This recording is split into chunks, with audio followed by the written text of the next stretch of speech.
الحمد لله وكفى وسلام على عباده الذين اصطفى أما بعد فأعوذ بالله من الشيطان الرجيم بسم الله الرحمن الرحيم محمد رسول الله والذين معه وشداء على الكفار رحماء بينهم تراهم ركعا سجدا يبتغون فضلا من الله ورضوانا سيماهم في وجوههم من أثر السجود ذلك مثلهم في التوراة ومثلهم في الإنجيل كزرع أخرج شطأه فآزره فاستغلظ فاستوى على سوقه يعجب الزراع ليغيظ بهم الكفار وعد الله الذين آمنوا وعملوا الصالحات منهم مغفرة وأجرا عظيما. وقال تعالى في مقام آخر والسابقون الأولون من المهاجرين والأنصار والذين اتبعوهم بإحسان رضي الله عنهم ورضوا عنه وأعد لهم جنات تجري تحتها الأنهار خالدين فيها أبدا ذلك الفوز العظيم. وقال النبي صلى الله عليه وسلم الله الله في أصحابي لا تتخذوهم غرضا من بعدي فمن أحبهم فبحبي أحبهم ومن أبغضهم فببغضي أبغضهم ومن آذاهم فقد آذاني ومن آذاني فقد آذى الله ومن آذى الله فيوشك أن يأخذه أو كما قال عليه الصلاة والسلام. میرے محترم بزرگوں اور دوستوں، پچھلے کئی دنوں سے آپ حضرات کے سامنے مختلف صحابہ کے بارے میں باتیں بیان کی گئی تھی. حضرت عثمان رضی اللہ تعالی عنہ کے بارے میں بتلایا گیا تھا. حضرت عمر رضی اللہ تعالی عنہ کے بارے میں باتیں پیش کی گئی تھی. حضرت حسین رضی اللہ تعالی عنہ کے فضائل اور مناقب بیان کیے گئے تھے. اس لیے مناسب معلوم ہوا کہ آج آپ حضرات کے سامنے مجموعی طور پر صحابہ رضی اللہ عنہ اجمعین کے فضائل اور ان کے مقام اور مرتبے کے بارے میں کچھ باتیں پیش کی جائیں، تاکہ ہمیں اور آپ کو بھی پتہ چلے کہ صحابہ کا مقام اور مرتبہ کتنا اونچا اور کتنا بلند ہے. اللہ تعالیٰ سے دعا کریں کہ اللہ تعالیٰ صحیح بات کہنے کی اور ہم سب کو کہنے سننے سے زیادہ عمل کرنے کی توفیق عطا فرمائے. اللہ تعالیٰ نے بہت ساری مخلوقات پیدا کی اور تمام مخلوقات میں اللہ تعالیٰ نے جو عظمت اور جو فضیلت اللہ تعالیٰ نے انسان کو بخشی ہے، وہ فضیلت اور وہ عظمت اللہ تعالیٰ نے کسی اور مخلوق کو نہیں بخشی، کسی اور مخلوق کو نہیں عطا فرمائی. اللہ تعالیٰ نے قرآن مجید کے اندر ارشاد فرمایا وَلَقَدْ كَرَّمْنَا بَنِي آدَمَ.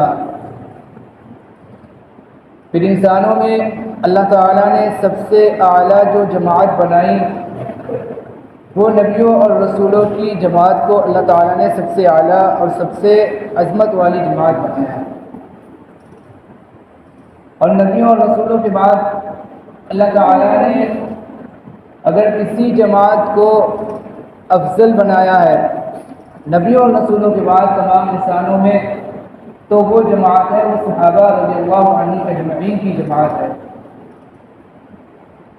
صحابہ سے محبت کرنا، صحابہ کی تعریف بیان کرنا، صحابہ کے فضائل کو بیان کرنا اور صحابہ کی عظمت کا دل کے اندر ہونا، صحابہ سے محبت کرنا، یہ ہمارے ایمان کا حصہ ہے.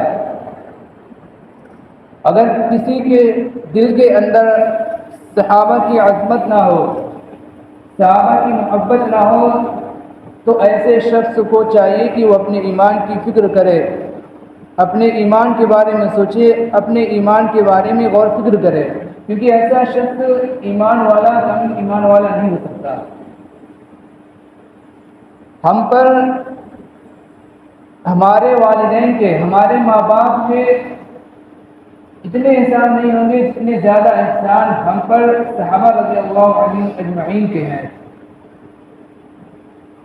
اس لیے کہ جو دین ہم تک آیا، جو اسلام ہم تک آیا، جو اللہ تعالیٰ کی قرآن ہم تک آئی، جو حضور پاک صلی اللہ علیہ وسلم کا فرمان ہم تک پہنچا، اور جو شریعت ہم تک پہنچی ہے وہ حضرات صحابہ رضی اللہ علیہم اجمعین کے واسطے سے ہم تک پہنچی ہے۔ اس لیے صحابہ جو ہیں یہ ہمارے بہت بڑے محسن ہیں، ہمارے بہت بڑے خیرخواہ ہیں۔ اتنے زیادہ محسن جو، اتنے زیادہ خیرخواہ ہمارے والدین، ہمارے ماں باپ کی جتنے زیادہ احسان ہم پر جو صحابہ رضی اللہ علیہم اجمعین کے ہیں۔ اللہ تعالیٰ نے قرآن مجید کے اندر صحابہ کے مقام اور مرتبے کو بیان فرمایا ہے، اور حضور پاک صلی اللہ علیہ وسلم نے کئی احادیث کے اندر صحابہ کے مقام اور مرتبے کو حضور پاک صلی اللہ علیہ وسلم نے بیان فرمایا ہے۔ چنانچہ اللہ تعالیٰ نے ایک جگہ ارشاد فرمایا، محمد رسول اللہ والذین معه اشداء علی الکفار رحماء بینہم تراہم رکعا سجدا یبتغون فضلا من اللہ ورضوانا، کہ محمد صلی اللہ علیہ وسلم یہ اللہ کے رسول ہیں، اور جو لوگ آپ صلی اللہ علیہ وسلم کے ساتھ ہیں، یعنی صحابہ رضی اللہ عنہم اجمعین، والذین معه جو حضور پاک صلی اللہ علیہ وسلم کے ساتھ ہیں، اشداء علی الکفار یہ کافروں کے مقابلے میں سخت ہیں، کافروں پر سخت ہیں، رحماء بینہم اور آپس میں ایک دوسرے کے لیے ان کے دل کیا ہے، نرم ہے۔ اشداء علی الکفار رحماء بینہم تراہم رکعا سجدا یبتغون فضلا من اللہ ورضوانا، اے مخاطب جب تم ان کو دیکھو گے تو سجدے کی حالت میں یا رکوع کی حالت میں دیکھو گے، اللہ تعالیٰ کی رضا کو، اللہ تعالیٰ کی خوشنودی کو حاصل کرنے کے لیے۔ تراہم رکعا سجدا یبتغون فضلا من اللہ ورضوانا سیماہم فی وجوہہم من اثر السجود، ان کے چہروں پر جو ہوں گے سجدے کے نشان ہوں گے۔ تو یہ صحابہ کی اللہ تعالیٰ نے جو کیا بیان فرمائی ہے، قرآن کے اندر فضیلت بیان فرمائی ہے، اور آگے اللہ تعالیٰ نے ارشاد فرمایا ہے کہ صحابہ کے اوصاف جو، صحابہ کی مثال جو تورات کے اندر بھی اللہ تعالیٰ نے بیان فرمائی ہے، اور انجیل کے اندر بھی اللہ تعالیٰ نے صحابہ کے اوصاف اور صحابہ کی مثالوں کو بیان فرمایا ہے۔ ذالک مثلہم فی التوراۃ ومثلہم فی الانجیل، تورات جو حضرت موسیٰ علیہ السلام کو اللہ تعالیٰ نے عطا فرمائی، اس تورات کے اندر بھی اللہ تعالیٰ نے صحابہ کی مثال کو بیان فرمایا، اور انجیل جو حضرت اللہ تعالیٰ نے حضرت عیسیٰ علیہ السلام کو عطا فرمائی، اس انجیل کے اندر بھی اللہ تعالیٰ نے صحابہ کے اوصاف کو بیان فرمایا۔ تو صحابہ کو جو مقام ہے وہ بہت اونچا اور بہت بلند مقام اللہ تعالیٰ نے صحابہ رضی اللہ علیہم اجمعین کا رکھا ہے۔ اسی طرح اللہ تعالیٰ نے ایک جگہ اور ارشاد فرمایا، والسابقون الاولون من المہاجرین والانصار والذین اتبعوہم بإحسان، کہ مہاجرین اور انصار میں سے جو لوگ پہلے ایمان لے کر آئے، اور وہ لوگ جنہوں نے ان کی اتباع کی نیک اعمال کے ساتھ، اچھائی کے ساتھ، نیکی میں جن کی اتباع کی، والذین آمنوا والسابقون الاولون من المہاجرین والانصار والذین اتبعوہم بإحسان رضی اللہ عنہم ورضوا عنہ، اللہ تعالیٰ ان سے راضی ہو گیا اور یہ اللہ تعالیٰ سے راضی ہو گئے۔ وأعد لهم جنات تجری تحتها الأنهار خالدین فیہا ابدا، اللہ تعالیٰ نے ان کے لیے ایسے باغات تیار کر رکھے ہیں جس کے نیچے نہریں جاری ہوں گی اور یہ اس کے اندر ہمیشہ ہمیشہ رہیں گے۔ ذالک الفوز العظیم، اور یہ بہت بڑی کامیابی ہے۔ اسی طرح حضور پاک صلی اللہ علیہ وسلم نے بھی احادیث کے اندر حضرات صحابہ رضی اللہ علیہم اجمعین کے بڑے فضائل اور مقام اور مرتبے کو بیان فرمایا ہے۔ چنانچہ ایک حدیث حضور پاک صلی اللہ علیہ وسلم نے ارشاد فرمایا، اللہ اصحابی، اللہ اصحابی لا تتخذوهم غرضا من بعدی، کہ میرے صحابہ کے معاملے میں اللہ تعالیٰ سے ڈرتے رہو اور ان کو تنقید کا نشانہ نہ بناؤ، ان پر تنقید نہ کرو۔ فمن احبهم فبحبی احبهم، جو شخص جو لوگ صحابہ سے محبت کرتے ہیں وہ مجھ سے محبت کرنے کی وجہ سے صحابہ سے محبت کرتے ہیں۔ ومن ابغضهم فببغضی ابغضهم، اور جو لوگ صحابہ سے بغض رکھتے ہیں وہ مجھ سے بغض رکھنے کی وجہ سے صحابہ سے بغض رکھتے ہیں۔ ومن آذاہم فقد آذانی، اور جن لوگوں نے صحابہ کو تکلیف پہنچائی گویا کہ اس نے جو مجھے تکلیف پہنچائی، ومن آذانی فقد آذى اللہ، اور جس نے مجھے تکلیف پہنچائی اس نے اللہ تعالیٰ کو تکلیف پہنچائی، ومن آذى اللہ فیوشک ان یأخذہ، اور جس نے اللہ تعالیٰ کو تکلیف پہنچائی اور قریب ہے کہ اللہ تعالیٰ اس کی گرفت کر لے، عذاب کے اندر اللہ تعالیٰ اس کی گرفت کروا لے۔ تو کتنا اونچا مقام اور مرتبہ ہے صحابہ رضی اللہ عنہم اجمعین کا، کہ اگر کوئی شخص جو صحابہ کو برا بھلا کہتا ہے، کوئی شخص صحابہ کو تکلیف پہنچاتا ہے، تو گویا کہ وہ حضور پاک صلی اللہ علیہ وسلم کو یہاں تک کہ وہ اللہ تعالیٰ کو تکلیف پہنچاتا ہے۔ اور ہم اور آپ ذرا سوچیں کہ اگر کوئی شخص جو اللہ تعالیٰ کو تکلیف پہنچاتا ہے تو کیا وہ اللہ تعالیٰ کے عذاب سے بچ سکتا ہے؟ اللہ تعالیٰ کے عذاب سے وہ چھوٹ سکتا ہے؟ ہرگز نہیں چھوٹ سکتا وہ۔ تو یہ صحابہ کا مقام اور مرتبہ ہے۔ اسی طرح ایک حدیث کے اندر حضور پاک صلی اللہ علیہ وسلم نے ارشاد فرمایا کہ اللہ تعالیٰ نے تمام انسانوں میں نبیوں کو منتخب فرمانے کے بعد اللہ تعالیٰ نے میرے صحابہ کو منتخب فرمایا، اور پھر میرے صحابہ میں سے میرے 4 صحابہ کو منتخب فرمایا، حضرت ابو بکر، حضرت عمر، حضرت عثمان، حضرت علی رضی اللہ تعالیٰ عنہ اجمعین۔ پھر آپ صلی اللہ علیہ وسلم نے آگے ارشاد فرمایا کہ میرے تمام کے تمام صحابہ میں خیر ہی خیر ہے۔ اسی طرح حضور پاک صلی اللہ علیہ وسلم نے حدیث پاک کے اندر ارشاد فرمایا صحابی کا نجوم، کہ میرے جو صحابہ جو ہیں وہ ستاروں کے مانند ہیں، بِأَيِّهِمْ اقْتَدَيْتُمْ اهْتَدَيْتُمْ، ان میں سے جس کی بھی اقتدا کرو گے کیا کامیاب ہو جاؤ گے۔ تو یہ مقام اور مرتبہ یہ کیا؟ یہ صحابہ رضی اللہ تعالی عنہم اجمعین کا ہے۔ حضور پاک صلی اللہ علیہ وسلم جب دنیا کے اندر تشریف لائے اور اللہ تعالیٰ نے حضور پاک صلی اللہ علیہ وسلم کو جب نبوت اور رسالت سے سرفراز فرمایا اور آپ صلی اللہ علیہ وسلم نے لوگوں کے درمیان محنت کی، لوگوں کو دعوت دینا شروع کی، لوگوں کو ایک توحید کی طرف بلایا، ایک اللہ تعالیٰ کی طرف بلایا، لوگوں کو ایمان کی دعوت دی۔ جب آپ صلی اللہ علیہ وسلم نے محنت کی کوشش کی اور آپ صلی اللہ علیہ وسلم کے محنت اور کوشش کے نتیجے میں جو سب سے پہلا طبقہ جو تیار ہوا ہے وہ صحابہ رضی اللہ تعالی علیہم اجمعین کا طبقہ ہے۔ یہ وہ طبقہ ہے جس پر اللہ تعالیٰ نے بھی اعتماد فرمایا ہے، یہ وہ طبقہ ہے جس پر حضور پاک صلی اللہ علیہ وسلم نے بھی اعتماد فرمایا ہے۔ صحابہ کے بارے میں، صحابہ کے علم کے بارے میں، صحابہ کی تربیت کے بارے میں اگر ہم اور آپ غور کریں تو کچھ باتیں ہمارے اور آپ کے سامنے آئیں گی۔ وہ باتیں یہ کہ صحابہ جو تھے، صحابہ یہ حضور پاک صلی اللہ علیہ وسلم کے براہ راست شاگرد ہیں، حضور پاک صلی اللہ علیہ وسلم کے شاگرد ہیں۔ حضور پاک صلی اللہ علیہ وسلم جو ہے براہ راست صحابہ رضی اللہ علیہم اجمعین کے استاد ہیں۔ اور میرے محترم بزرگوں اور دوستو، جب استاد ہوتا ہے ایک شاگرد ہوتا ہے، جب استاد ہوتا ہے اور شاگرد ہوتے ہیں تو پھر کوئی نہ کوئی کتاب پڑھائی جاتی ہے، پڑھی جاتی ہے، کوئی نصاب ہوتا ہے۔ اللہ تعالیٰ نے کتاب اللہ عطا فرمائی۔ جب کتاب اللہ تعالیٰ نے عطا فرمائی، استاد بھی موجود ہے، شاگرد بھی موجود ہے، نصاب بھی موجود ہے، کتاب کو پڑھایا جا رہا ہے۔ جب یہ باتیں ہوتی ہیں تو پھر اس کے بعد آپ اگلا مرحلہ جو پیش آتا ہے وہ مرحلہ ہوتا ہے امتحان کا مرحلہ ہوتا ہے، کہ جب پڑھا بھی جانا ہے، پڑھایا جا رہا ہے اور ایک نظام ہے، کتاب ہے، تو پھر اب باری آتی ہے امتحان کی۔ اور صحابہ کا جو مقام اور مرتبہ ہے وہ بہت بلند مقام اور مرتبہ ہے، اور پھر اس سے آگے بڑھ کر حضور پاک صلی اللہ علیہ وسلم کا مقام اور مرتبہ جو ہے وہ اس سے بھی بہت زیادہ بلند اور بہت ہی بلند اور بالا ہے۔ تو امتحان کے لیے ایسے شخص کو منتخب کیا جاتا ہے جو اعلیٰ ہو، عرفہ ہو، اور حضور پاک صلی اللہ علیہ وسلم تو اللہ تعالیٰ کے بعد اگر کسی کا مقام اور مرتبہ حضور پاک صلی اللہ علیہ وسلم کا ہے تو اللہ تعالیٰ نے خود صحابہ رضی اللہ تعالیٰ علیہ اجمعین کا امتحان لیا۔ اللہ تعالیٰ نے قرآن مجید کے اندر ارشاد فرمایا اولئک الذین امتحن اللہ قلوبہم للتقوی، اللہ تعالیٰ نے صحابہ کا جو امتحان خود لیا۔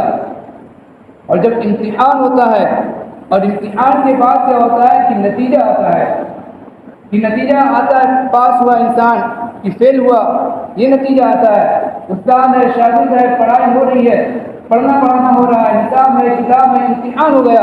اب امتحان کے بعد جب نتیجے کی باری آتی ہے تو اللہ تعالیٰ جو نتیجہ جو اتارتے ہیں وہ نتیجہ ہوتا ہے رضی اللہ عنہم ورضوا عنہ، کہ اللہ تعالیٰ جو صحابہ سے راضی ہو گئے اور صحابہ اللہ تعالیٰ سے راضی ہو گئے.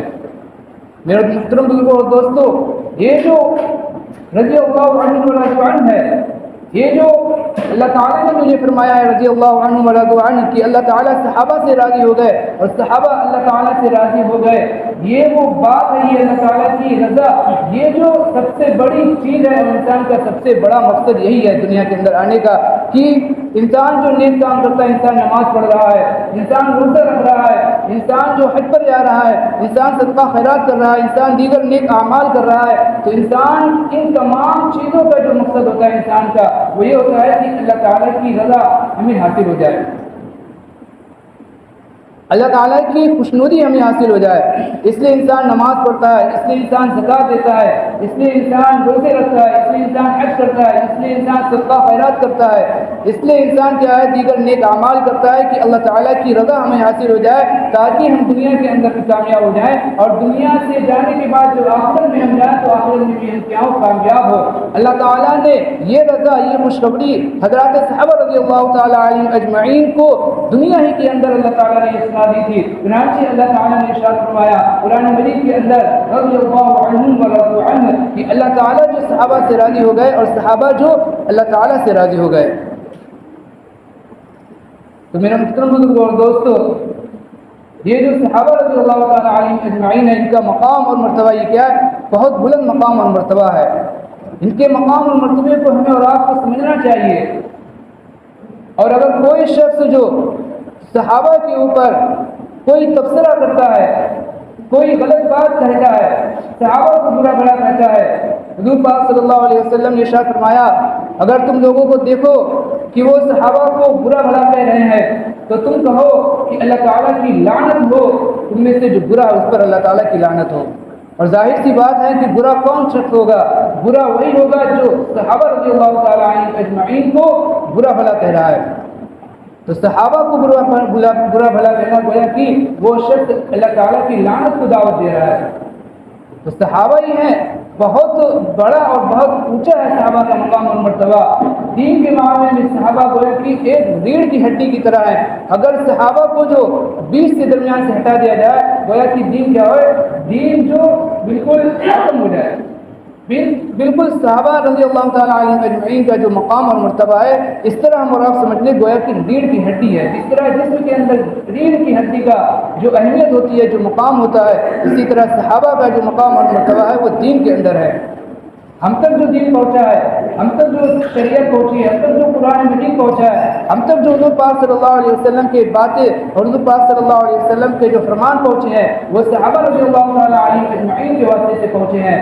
اس لیے صحابہ رضی اللہ تعالیٰ علیہ اجمعین کا جو مقام اور مرتبہ بہت بڑا ہے. اور صحابہ کا اکرام ہمیں اور آپ کو کیوں کرنا چاہیے؟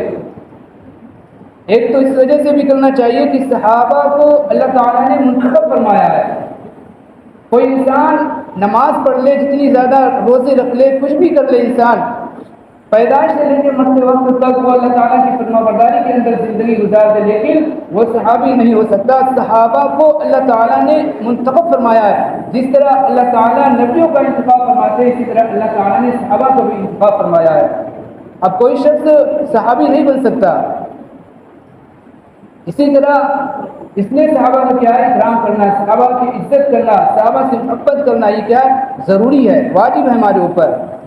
اور اللہ تعالیٰ نے قرآن مجید کے اندر بھی صحابہ کی اکرام کا حکم دیا. حضور پاک صلی اللہ علیہ وسلم نے حدیث کے اندر بھی صحابہ کی اکرام کا حکم دیا. حضور پاک صلی اللہ علیہ وسلم نے ارشاد فرمایا اکرموا اصحابی فانکم خیارکم، میرے صحابہ کا اکرام کرو اس لیے کہ تم میں سب سے بہتر لوگ ہیں.